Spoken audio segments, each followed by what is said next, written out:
In 1952, a schoolteacher in a small Ohio town was fired for a single reason. She got married over the summer, not for poor teaching, not for anything she did at the chalkboard, but simply for becoming a wife. Across America in the 1950s, teachers signed contracts that controlled how they dressed, who they dated, where they went at night, and even what they were allowed to believe. Number 14 could end a career with one glass of wine.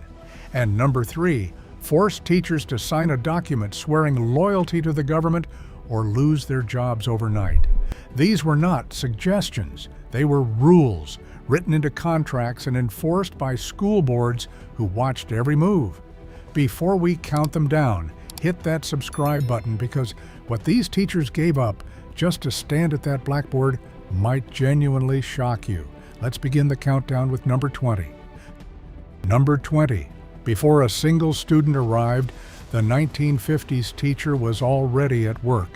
In rural districts across the Midwest and the South, her contract required her to reach the schoolhouse by 7 in the morning, sweep the floors, wash the windows, and in the coldest months haul coal and light the stove so the room was warm by the time the children stamped in from the frost.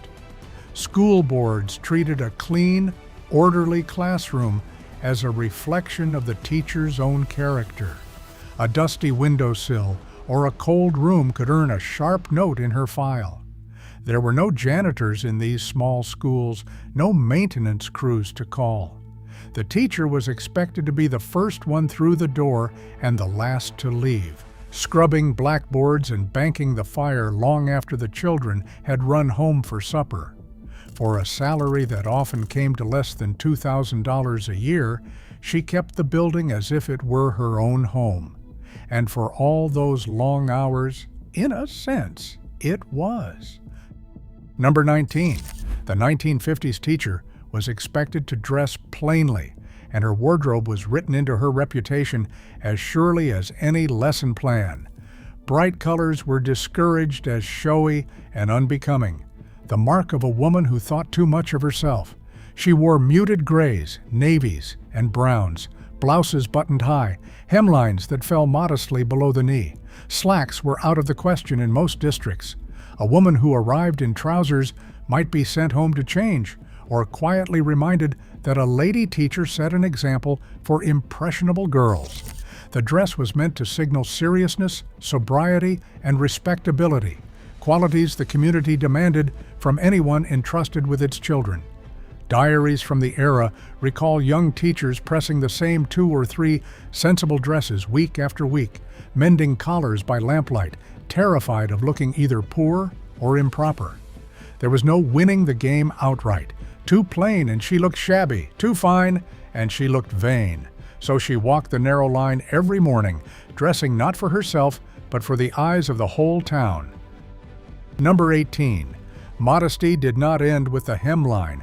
A 1950s teacher's grooming was scrutinized down to the smallest detail, and cosmetics were a battleground. In stricter districts, especially small towns and church-run schools, a young woman was expected to keep her face bare.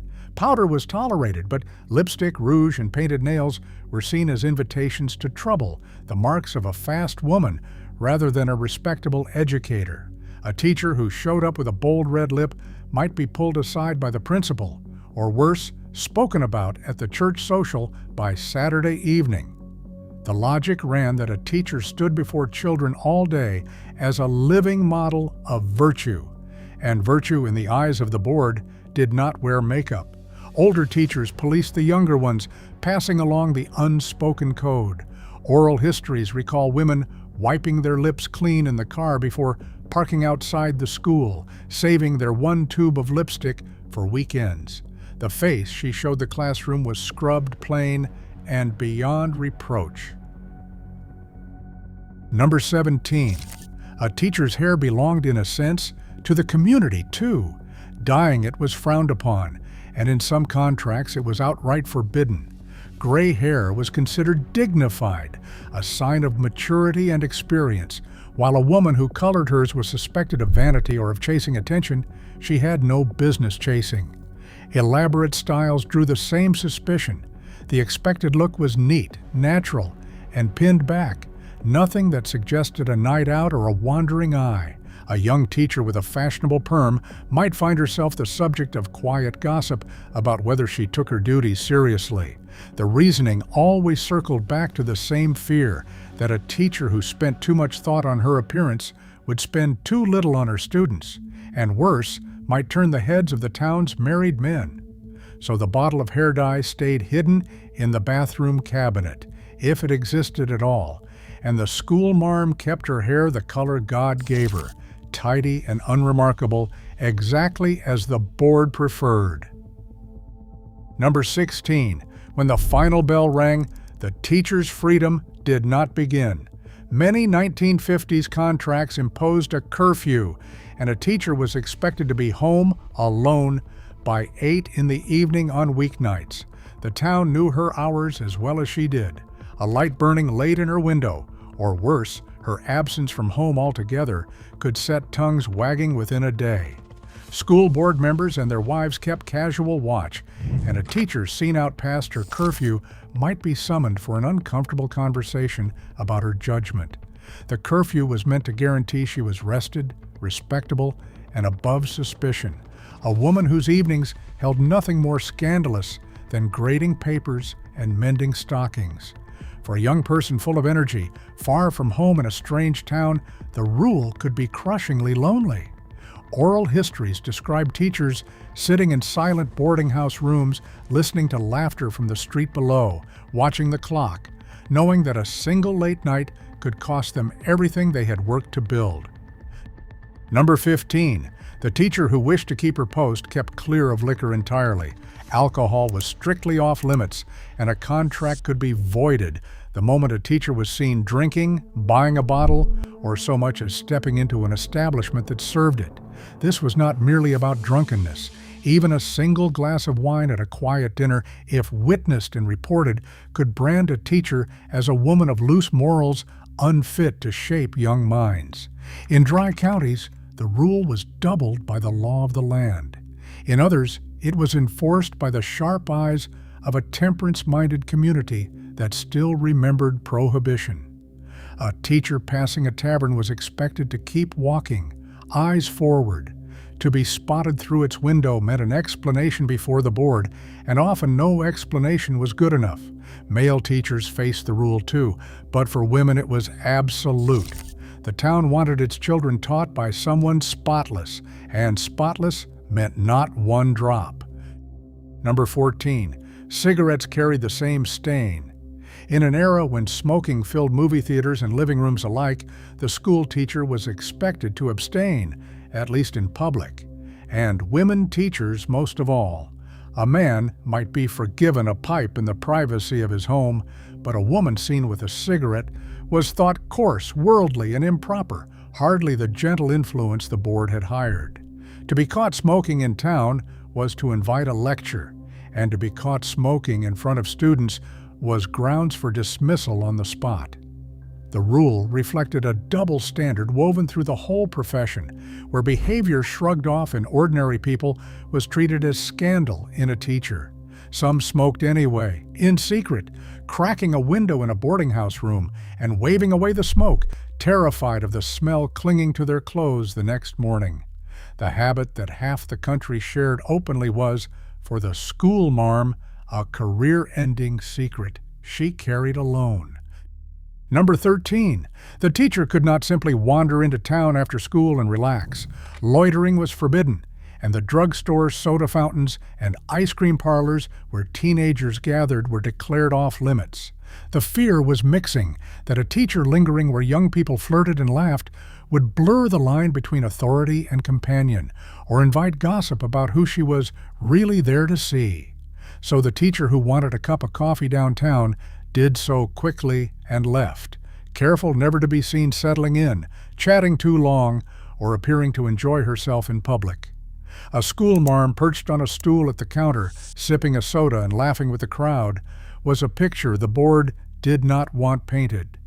Oral histories recall teachers who took the long way home just to avoid passing the popular hangouts, not because they had done anything wrong, but because being seen there at all was risk enough. Her leisure, like everything else, was watched, measured, and quietly disapproved of. Number 12. Sunday was not a day of rest so much as a day of obligation. In countless districts, church attendance was effectively mandatory, and a teacher's pew was noted as surely as her classroom. She was expected to appear each week, dressed modestly, joining the community in worship as proof of her moral standing. A teacher who slept in, who skipped services, or who belonged to no church at all invited suspicion about her character and her values. In small towns where the school board and the church elders were often the same men, an empty seat on Sunday could translate directly into a hard question on Monday. Faith was treated as a professional qualification, evidence that the woman shaping young minds shared the town's beliefs and would not lead its children astray. Many teachers attended out of genuine devotion, but others went because they had no choice, understanding that religion in their contract was less about the soul than about the job. Her presence in the pew was a signature on an unwritten agreement. Number 11. The dance hall was forbidden ground. In more conservative communities, teachers were barred from dancing altogether, and certainly from the halls and roadhouses where music played and couples pressed close. Dancing was associated with drink, with courtship, with the loosening of the careful reserve a teacher was supposed to embody at all times. A young woman who loved to dance had to choose between the joy of it and the security of her position, and for most, the position won. Even attending a respectable town dance could draw scrutiny about who she partnered with and how she carried herself. The rule extended to any place thought to invite temptation, the movie houses that showed the wrong pictures, the parties that ran late, the gatherings where the town's fast crowd collected. The teacher was expected to keep to quiet, wholesome company, the church socials and the family dinners, and to leave the dance floor to those whose reputations were not held hostage to a contract. Her feet, like the rest of her, belonged to the school. Number 10. Leaving town was not a private decision. Many contracts required a teacher to seek permission from the school board before traveling out of the district, even for a simple weekend visit home. She could not just pack a bag on Friday and catch a bus to see her family. She had to ask, and the answer was not always yes. The rule kept the teacher tethered, available, and accountable, ensuring she was never far from the watchful eye of the community that employed her. It also carried a quiet insult, treating a grown, educated woman as though she needed a guardian's approval to step beyond the county line. Oral histories recall the loneliness of it, young teachers homesick for parents a few counties away, filling out requests and waiting on the goodwill of men who might deny them for no reason at all. A weekend of freedom became a favor to be granted, and a teacher who left without leave, who was spotted boarding a train she had no permission to take, could return to find her position suddenly in question. Number 9. When it came to men, the rules turned strictest of all. A woman teacher was forbidden from riding in an automobile with any man who was not her father or her brother. A ride from a male friend, a colleague, or a gentleman caller was treated as evidence of impropriety, no matter how innocent the errand. The image of a schoolmarm climbing into a man's car was enough to fuel a week of gossip and a summons from the board. The rule assumed the worst about any contact between a teacher and a man, and it placed the burden entirely on her to avoid even the appearance of it. So she walked. She walked to church, walked to the market, walked home in the rain, rather than accept the offered lift that might cost her everything. Some remember the absurdity of it, standing at a curb soaked through, while a kind neighbor pleaded to drive her the last mile, and having to say no. The automobile, that great symbol of American freedom, was for the teacher one more locked door. Number 8. Courtship itself required a permission slip. In the strictest districts, a teacher could not date, be engaged, or even keep steady company with a man without the approval of the school board. Romance was not a private matter, but a professional one, subject to review by the same men who signed her paycheck. A teacher who wished to see a suitor was expected to disclose it, and the board reserved the right to object to the match, the man, or the very idea. The reasoning was that a teacher's personal life reflected on the school, and a courtship gone wrong, a broken engagement, or a beau of questionable character could embarrass the whole community. So love proceeded under supervision, if it proceeded at all. Young women hid relationships, met sweethearts in secret, and lived in fear of being seen holding hands on Main Street. Many simply gave up the idea of romance while they taught, understanding that the profession asked them to choose between a career and a private heart. The board watched even that. Number 7. A shadow of an even older rule hung over the profession, and in the more traditional corners of the country it still had teeth. Divorce was treated as a moral failure severe enough to end a teaching career. A divorced woman, regardless of the circumstances that ended her marriage, was viewed as damaged goods, unfit to model virtue for the young. Even the whisper of marital trouble could jeopardize a position. The contract demanded a spotless personal history, and divorce was a permanent blemish that no explanation could erase. A woman trapped in an unhappy or even dangerous marriage faced an impossible bargain: endure it in silence or lose the livelihood that made her independent. Oral histories carry the pain of it. Teachers who stayed in miserable homes because leaving meant losing the classroom they loved. The board rarely had to enforce the rule directly. Its mere existence was enough to keep teachers married, quiet, and afraid, understanding that in the eyes of the community, a broken marriage and a broken contract were nearly the same thing. Number 6. The teacher was expected to hold her tongue on anything that mattered. Political neutrality was demanded, and controversial opinions of any kind were dangerous to voice. A teacher who spoke up on labor, on race, on politics, or on any subject the town found unsettling risked her job.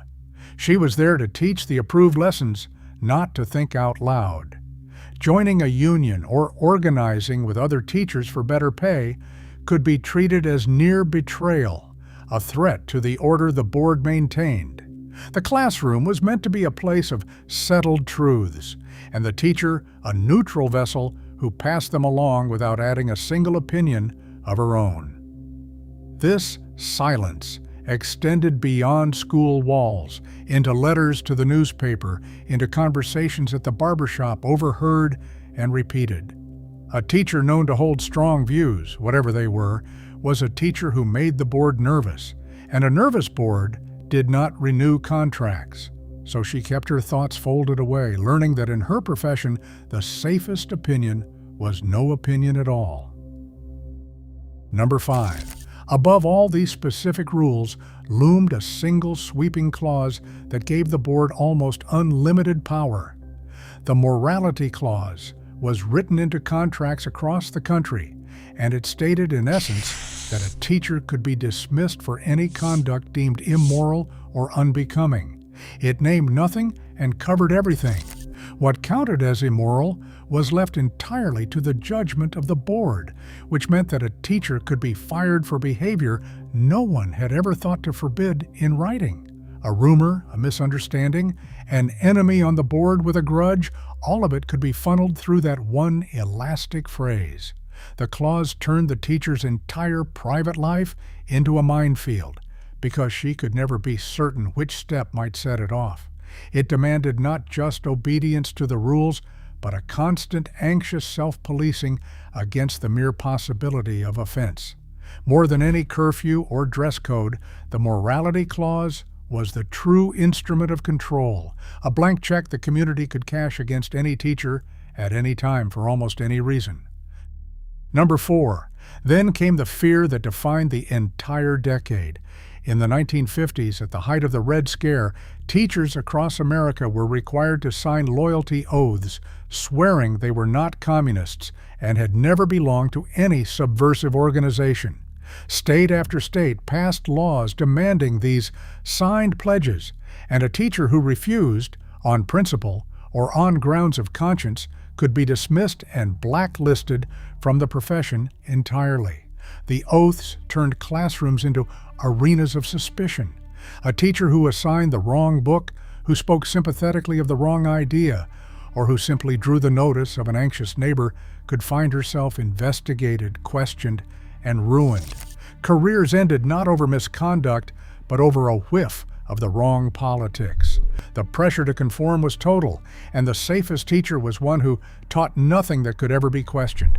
For a profession built on the free exchange of ideas, it was a suffocating age. The signature on that oath was a condition of employment, a public promise that the person shaping young minds thought exactly as the state required. Number 3. For generations, the profession had run on a rule so ingrained it barely needed stating, and in much of America in the 1950s, it still held firm. Women teachers were expected to be single, and marriage often meant the end of the career. The so-called marriage bar assumed that a married woman's proper place was in her own home tending her own family, not standing before other people's children. In the earlier years of the decade, and in more conservative districts, a teacher who married could be asked to resign on the spot, her contract quietly not renewed once a ring appeared on her finger. The war and the teacher shortages that followed had begun to crack the rule, and married women slowly returned to classrooms out of sheer necessity. But the expectation lingered, heavy and old, that teaching was a young single woman's brief calling before her real life as a wife began. Countless women faced the cruel arithmetic of choosing between the man they loved and the work they had trained for. For many, saying yes at the altar meant saying goodbye to the classroom. Number 2, if marriage was the beginning of the end, pregnancy was the end itself, sudden and absolute. A teacher who became pregnant was expected to leave the classroom, and in most districts, she was required to resign the moment her condition became known.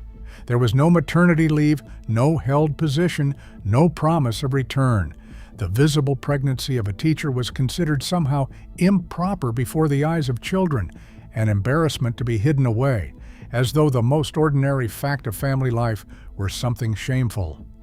Women concealed their pregnancies as long as they dared, disguising them under loose clothing, terrified of the day a colleague or parent would notice and report it. When the news broke, so did the career, often within days. This rule outlasted nearly every other on this list, surviving deep into the 1960s and beyond, until the courts finally struck it down. But in the 1950s, it was iron. A teacher could love her students, master her craft, and give years to her school, and still be shown the door the instant she began a family of her own. Number 1, and so we arrive at the truth beneath all 20 rules. The 1950s teacher did not simply teach, she surrendered her entire private self to the job. Every choice that ordinary Americans took for granted, whom to marry, what to wear, where to go, what to believe, what to drink, whom to love, was hers only by permission, and could be taken away by a board of men who watched her like the town's conscience made flesh. She lived under a contract that reached past the classroom and into her bedroom, her church pew, and her heart. The remarkable thing is not that these rules existed, but that so many gifted, dedicated women accepted them anyway, walking that impossibly narrow line year after year. Because they loved the work and believed in the children before them, they gave up their freedom to hand out an education. Behind every stern portrait of a 1950s schoolmarm was a person who paid a price we can barely imagine today, all for the privilege of standing at that blackboard. These rules tell the story of a profession that asked women to trade their whole lives for a place at the front of the room. If a rule on this list surprised you, or if your own mother or grandmother lived through it, share it in the comments below. And if you made it this far, you already know which one you would never have been able to follow.